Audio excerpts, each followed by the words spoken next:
ወዳጄ በትዳር ፍቅር ብቻ በቂ አይደለም። ብዙ ጊዜ እርስ በርሳችን እንዋደዳለን ብለን ትዳር እንጀምራለን። ነገር ግን ፍቅር ብቻ ትዳርን አያቆይም።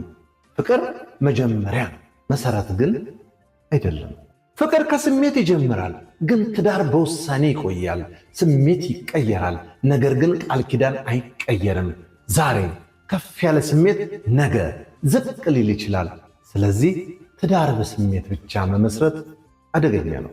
ትዳርን የሚያቆዩት ነገሮችን እንመልከት። ክብር፣ እምነት፣ ትዕግስት፣ ይቅርታ፣ ኃላፊነትና መንፈሳዊ አንድነት ናቸው። መጽሐፍ ቅዱስ ምን እንደሚል ልንገርህ። ፍቅር ይታገሳል፣ ፍቅር ይረዳል።